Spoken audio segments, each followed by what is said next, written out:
अस्सलामुअलैकुम। IT for all की जानिब से मैं हूं वसीम अब्बास। आज की इस वीडियो के अंदर हम गूगल सर्च कंसोल के अंदर आने वाले एक एरर के बारे में बात करेंगे। यहां पे आप देख सकते हैं alternative page with proper canonical tag. ये जो एरर है इसको आज की इस वीडियो के अंदर हम फिक्स करने का तरीकाकार सीखेंगे, लेकिन उससे पहले हम समझ लेते हैं कि alternative page with proper canonical tag का ये एरर आता क्यों है।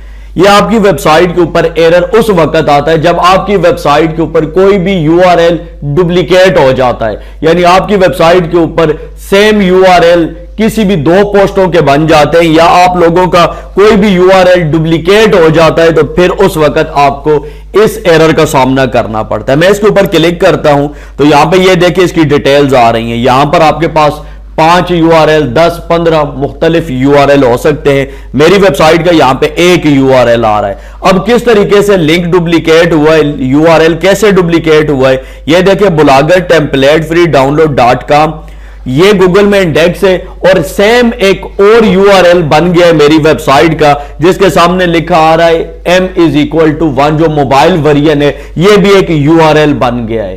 तो अब हमने ये कैसे खत्म करना है, यहां पे आपको मैंने बताया मुख्तलिफ URL देखने को मिल सकते हैं। 1 मिनट के अंदर आप लोग इसको ठीक कर सकते हैं। अब कैसे ठीक करना है, आप लोगों ने बुलागर डैशबोर्ड के ऊपर आना है, लेकिन उससे पहले आपसे एक छोटी सी रिक्वेस्ट है कि वीडियो को लाइक और चैनल को सब्सक्राइब जरूर कर लें और सब्सक्राइब बटन के सामने जो बेल आइकन है इसके ऊपर लाजमी क्लिक करें ताकि हमारी आने वाली तमाम वीडियोस का नोटिफिकेशन आपके पास पहुंच सके।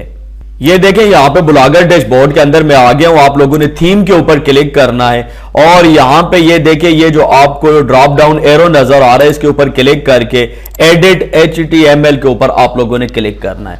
HTML व्यू ओपन करने के बाद ये देखिए यहाँ पे चौथे नंबर के ऊपर ये जो हेडर है इसके नीचे आपने एंटर का बटन दबाना है और ये कोड यहाँ पे पेस्ट कर देना है। कोड पेस्ट करने के बाद यहाँ पे एक चीज का आपने ख्याल रखना है कि ये जो आपकी वेबसाइट का URL है ये वाला, ये URL आपने अपनी वेबसाइट का जो होम पेज है यानी जो आपका मेन URL है वो डालना है। आपने किसी पेज या पोस्ट का URL नहीं डालना, या इसके अलावा जो आपकी वेबसाइट के साथ m=1 लिखा आता है वो भी नहीं डालना। यानी सिर्फ आपने जिस तरह मेरी वेबसाइट है pk24jobs.com, यानी आप लोगों ने मेन URL डालना है और इसके बाद आपने क्या करना है, सिंपली ये जो सेव का बटन है इसके ऊपर क्लिक करके आपने सेव का बटन प्रेस कर देना है। ये देखिए यहां पे अपडेट सक्सेसफुली लिखा आ गया, आपका कोड सेव हो चुका है।